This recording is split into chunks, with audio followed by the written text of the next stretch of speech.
The EU Civil Protection Mechanism has sent 700 rescuers and experts from 12 countries to find more than 68,000 people still missing following devastating earthquakes in Venezuela. Experts say the first 72 hours after natural disasters are the key narrow window for finding the living. After that, the search becomes one of recovering bodies.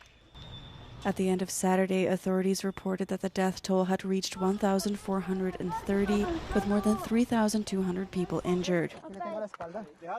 In total, 24 countries from around the world have sent 521 tons of supplies, 86 units with dogs trained to locate people trapped beneath the rubble, and more than 2,700 search and rescue personnel, according to Venezuela's acting president, Delcy Rodriguez.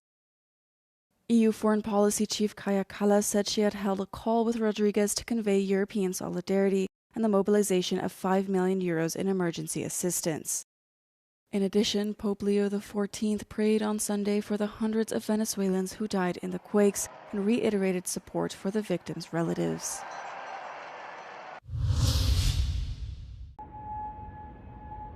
Iran launched fresh strikes on Bahrain and Kuwait early on Sunday in retaliation for strikes launched by the U.S. on the Islamic Republic, further straining negotiations to end the war. U.S. Central Command said it struck Iranian military targets following an attack on a ship in the Strait of Hormuz on Saturday. Iran's Revolutionary Guard said on Sunday they were taking measures to control traffic in the vital strait and that violating vessels would be dealt with more firmly than before.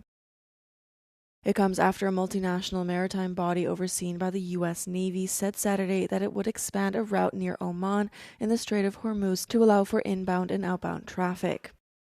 Sunday strikes follow a similar back and forth that occurred just days prior when an Iranian drone struck a merchant vessel off the coast of Oman on Thursday, and the U.S. military retaliated with strikes. The exchanges underscore the fragility of a Pakistan-brokered peace process that led to a memorandum of understanding between the United States and Iran reached in mid-June.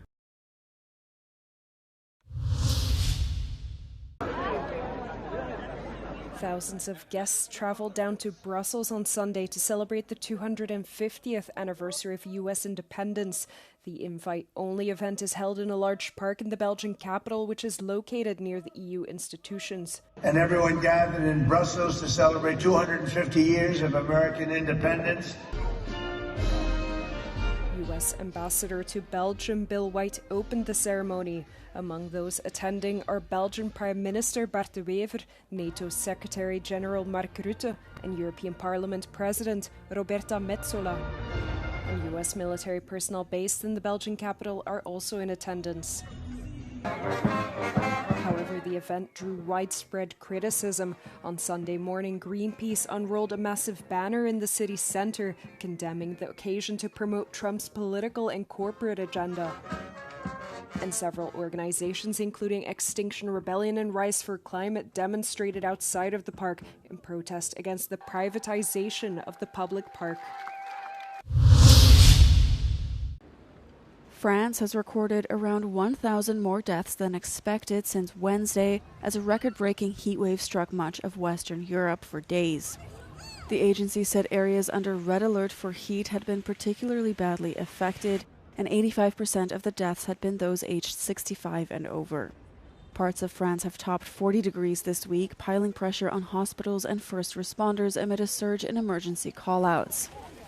Temperatures soared to record highs across Europe this week.